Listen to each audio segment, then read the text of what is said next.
আসসালামু আলাইকুম প্রিয় দর্শক। আজ আমরা এমন একজন মহান বীর যোদ্ধার কথা বলবো, যিনি ছিলেন ব্রিটিশ সাম্রাজ্যের জন্য সবচেয়ে বড় আতঙ্ক। যিনি বলেছিলেন, শেয়ালের মতো 100 বছর বাঁচার চেয়ে সিংহের মতো একদিন বাঁচাও অনেক ভালো। তিনি আর অন্য কেউ নন, তিনি হচ্ছেন হজরত টিপু সুলতান রহমতুল্লাহি আলাইহি। মাইসোরের সিংহ, ইসলামের একজন গর্বিত সৈনিক।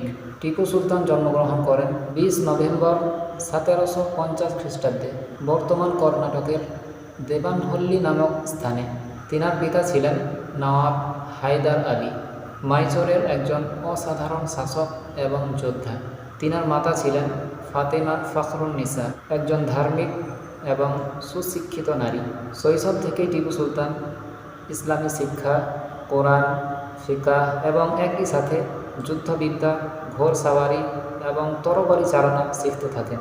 টিপু সুলতান শুধু একজন যোদ্ধাই ছিলেন না, তিনি ছিলেন একজন শিক্ষিত মানুষ। ফার্সি, আরবি, উর্দু এবং কন্নড় ভাষায় পারদর্শী ছিলেন তিনি। বিজ্ঞান ও প্রযুক্তিতে আগ্রহী এবং অত্যন্ত একজন ধার্মিক মুসলিম। তিনি বিশ্বাস করতেন যে শাসন মানে ক্ষমতা নয়, বরং শাসন মানে আল্লাহর দেওয়া আমানত। মাত্র 15 বছর বয়সেই টিপু সুলতান তিনার পিতার সাথে যুদ্ধে অংশগ্রহণ করেন। ব্রিটিশ ইস্ট ইন্ডিয়া কোম্পানি তখন ধীরে ধীরে ভারত দখল করছিল।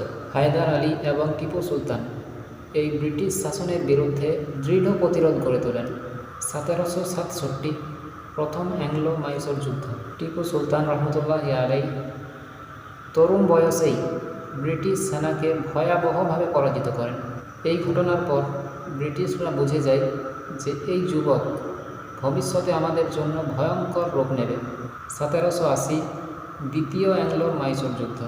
এই যুদ্ধে টিপু সুলতান ব্রিটিশদের সবচেয়ে বড় ধাক্কা দেয় এবং এই যুদ্ধে টিপু সুলতান ব্রিটিশ সেনাকে সম্পূর্ণভাবে ধ্বংস করেন এবং এই যুদ্ধে প্রথমবারের মতো রকেট আর্টিলারি ব্যবহার করেন তিনি। 1782 সালে হায়দার আলী শহীদ হলে টিপু সুলতান মাইসোরের শাসক হন। তিনি নিজেকে বলতেন সুলতানুল মুজাহিদিন। তিনার শাসনের বৈশিষ্ট্য ছিল ন্যায় বিচার, ধর্মীয় স্বাধীনতা, কৃষি উন্নয়ন, ব্যবসা ও শিল্প উন্নতি এবং বিদেশের সাথে কূটনৈতিক সম্পর্ক। তিনি ফ্রান্স, তুরস্ক এবং আফগানিস্তানের সাথে ব্রিটিশদের বিরুদ্ধে যোগাযোগ স্থাপন করেন। অনেকে মিথ্যা অপপ্রচার করে টিপু সুলতানকে সাম্প্রদায়িক বলে, কিন্তু ইতিহাস সাক্ষী তিনি হিন্দুদের মন্দিরেও দান করেছেন। তিনি হিন্দুদেরকে উচ্চ স্থানে বসিয়েছেন। তিনি ন্যায়ের প্রশ্নে ধর্ম দেখেননি। তিনার দরবারে হিন্দু, মুসলিম, শিখ, খ্রিস্টান সবাই সম্মান পেত। তৃতীয় অ্যাংলো মাইসোর যুদ্ধ। এই যুদ্ধে নিজের কিছু আত্মীয়রা এবং রাজারা টিপু সুলতানের সাথে জঘন্যভাবে বিশ্বাসঘাতকতা করে, কিন্তু তবুও তিনি মাথা নত করেননি। 1799 চতুর্থ অ্যাংলো মাইসোর যুদ্ধ, আর এইটাই ছিল শেষ। ব্রিটিশ, মারাঠা ও নিজামের সেনাবাহিনী মাইসোর আক্রমণ করে। 4 মে 1799 শ্রীরঙ্গাপাটনা দুর্গে টিপু সুলতান শাহাদাত বরণ করে শেষ নিঃশ্বাস ত্যাগ করেন। শেষ মুহূর্ত পর্যন্ত তিনি তলোয়ার হাতে নিয়ে যুদ্ধ করেছেন। ব্রিটিশরা তিনার দেহ খুঁজে পায় একজন সাধারণ সৈনিকের মতো পড়ে থাকতে। তখন ব্রিটিশ জেনারেল বলেছিল, India has lost it's last great freedom fighter. আজও টিপু সুলতান প্রথম ভারতীয় স্বাধীনতা সংগ্রামীদের একজন, ব্রিটিশ বিরোধী সংগ্রামের প্রতীক এবং মুসলিম উম্মার গর্ব। তিনি প্রমাণ করে গেছেন ঈমান প্লাস সাহস প্লাস ত্যাগ সমান ইতিহাস।